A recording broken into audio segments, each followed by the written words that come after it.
I'm starting off with 4 sticks of softened butter and 1 block of 8-ounce cream cheese softened. And we're going to blend it together until it's whipped and creamy. This is the secret to a great pound cake, you guys. What it does, you're going to at least whip it for 4 to 5 minutes. And it's going to incorporate air in it. And that's how part of the pound cake will rise and it'll get nice texture. So let's just put this on about a level 7 or 8 and let it go. Do you see how it's turned light in color? We're going to stop it. Let's scrape down the sides and do it another few minutes. We're going to whip it just another minute. And to the butter mixture, we're going to cream in the sugars. First comes 1 cup of packed brown sugar. We're adding 2.5 cups of granulated sugar on top of the 1 cup of brown sugar. Now we're going to incorporate the sugars into the butter and cream cheese and beat it again until it's all blended and nice and fluffy. You do have to scrape down the sides, and don't forget to scrape down the beater. And go another couple of minutes.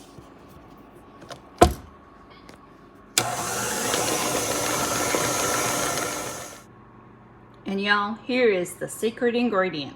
1/4 cup of butter flavored pancake syrup. And I'm using Mrs. Butterworth's.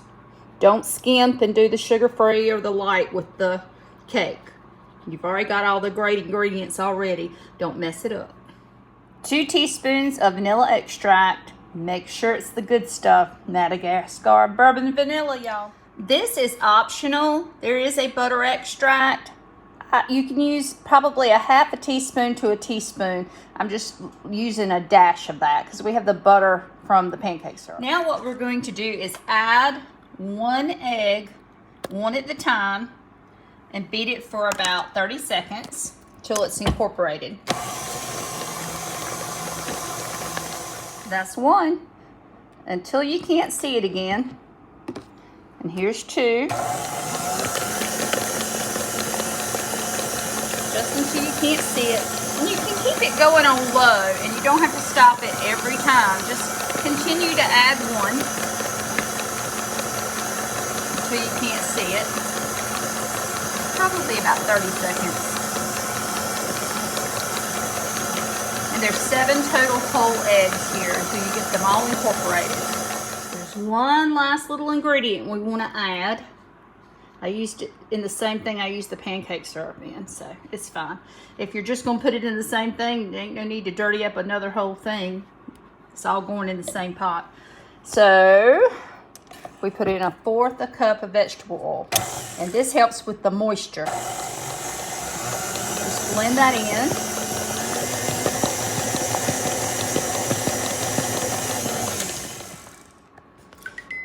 Now I use Swansdown cake flour with all of my scratch made pound cakes, and it comes out light and fluffy, and I haven't ever had a problem with it. I have weighed out 3 3/4 of the cake flour, which equals to 420 grams on a scale. I'm adding 1.5 teaspoons of baking powder, and I'm going to add a teaspoon of salt. Now, salt is to taste. You can add anywhere from 1/2 to a whole teaspoon. And if you're using salted butter, do not use the salt. Now we're going to whisk it. This is the part where if you have a large sifter, you can certainly sift this. A nice balloon whisk, turning it around and around will incorporate it as well, and it breaks up the grain. And if you're using cake flour, it's going to be extra fine anyway, because that's way pre-sifted. I'm going to start off with about 1/3 of the dry mixture.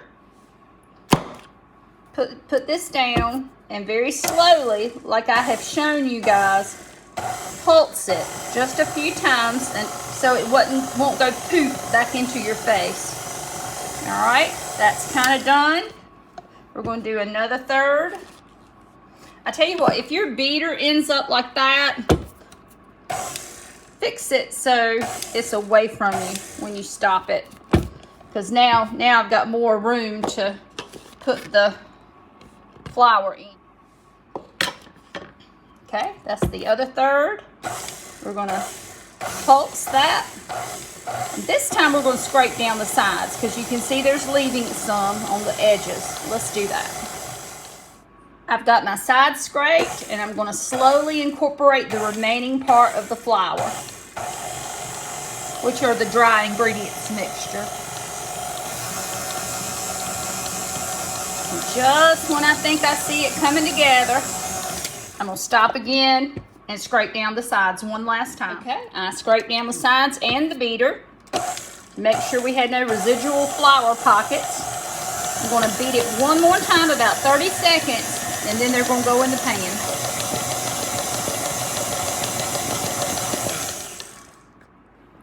Can you see that the cake batter kind of sticks together a little bit? It's gonna be very thick, okay? But you don't wanna beat it long because you don't wanna create a whole lot of gluten because that will make the cake tough.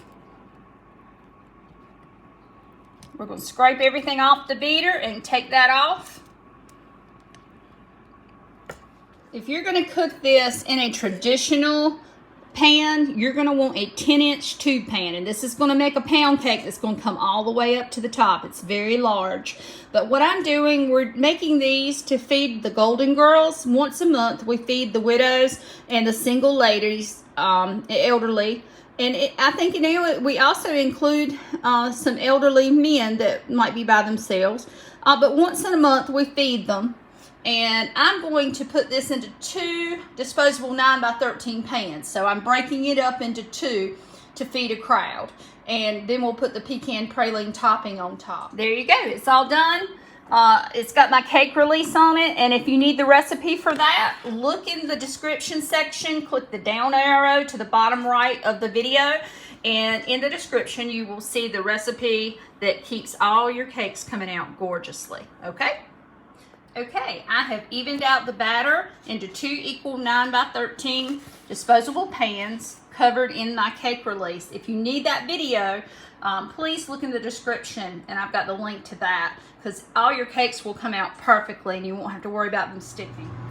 And we're putting them side by side in the oven on 325 and we're going to check them in 45 minutes. Pound cakes are rising up nicely in those 9x13 pans. It's going to be good, y'all. I've taken these out of the oven. I saw it was drawing away from the sides and the center was clean. And so when I stuck a toothpick in there, it came out clean. So it was ready to come out. And I've got 2. I'm also baking pecan pies. Here I've got in a medium to large stock pot, excuse me. Here I have in a large saucepan 2 sticks of real butter and I'm slowly melting them on kind of medium heat. And to that, we're gonna add some things to make it a pecan praline caramel sauce. I don't know that you can tell, but I just added a cup of brown sugar and it immediately melted when I went to go get the silicone whisk. But it's down in there in the bottom, you can see it.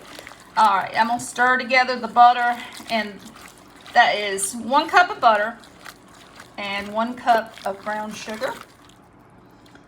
And to the cup of brown sugar and cup of melted butter, I'm adding a 1/2 cup of evaporated milk.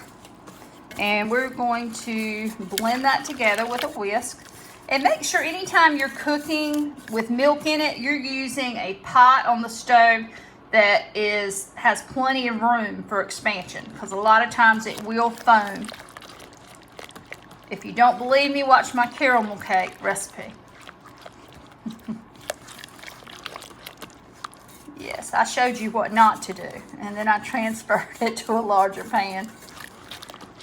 But I love this 4-quart saucepan. It's a larger saucepan, and it is great for preventing accidents for boilovers. So we're going to bring this up to a boil. Again, I still have it on medium heat. Now when it reaches the boil like this, it's a slow boil because we just have it over medium heat, and I've got it in a non-stick pan, so I'm not worried about it sticking, but I still whisk it every once in a while just to incorporate it together. So we're going to let it boil about 4 minutes. So if you set your timer. While I'm waiting for the praline sauce, I'm going to go ahead and cover this with pecans or pecans, whichever you prefer. And then we're going to pour the sauce over it. Now you can add the pecans or pecans to the sauce, which will be the pour over icing, the pecan praline sauce, but they're just already in those pans and they're going to stay there, so that's what I did for this. Okay, I just took this out of I've just taken the pan off of the heat. It has reduced just a little bit. I'm going to add a teaspoon of vanilla, and it might bubble up just a little bit. And after I whisk that, I'm going to add 2.5 cups of powdered sugar. Now, if you decide you'd like this thicker, you can add up to another cup of powdered sugar, but I want this to kind of pour over and be more like a sauce rather than a thick icing, so that's up to you. But we're going to whisk this well. Make sure there's no lumps, and then we're going to pour it over.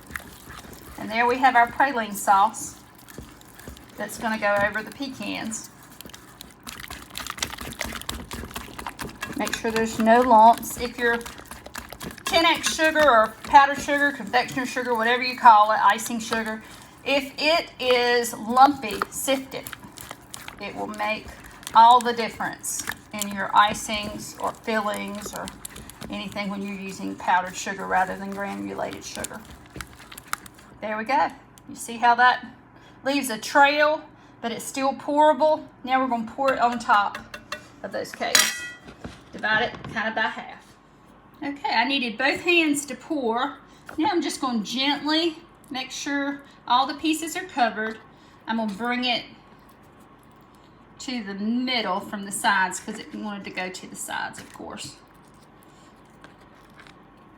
Okay, there we go, y'all.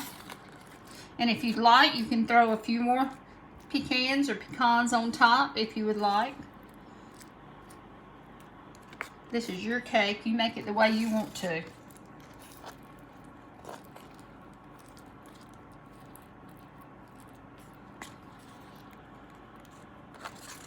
Okay.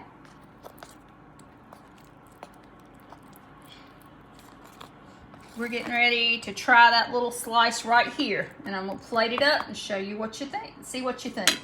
It is something, y'all. Y'all just got to taste this. The texture is tender, delicious pound cake. Delicious, rich, buttery, and sweet caramel praline icing with the pecans or pecans. Y'all are going to love this. Oh, yeah. It's going to be good, y'all. I guarantee. So, do y'all know the old saying, work smarter, not harder? Here I have 2 delicious cakes. And I can take one to somebody's house for a get-together and another one to another one. So if you're invited to several get-togethers for Thanksgiving, Christmas, or New Year's, keep this in mind. I think I'm going to make this my dessert recipe for the 2022 holiday season. And I'm going to name it Praline Pecan Butter Pound Cake. Now maybe Brown Sugar Praline Pound Cake. Brown Sugar Praline Pound Cake. There we go. Near perfect. Y'all have a good one. Here we go, y'all. Happy holiday season. Woohoo!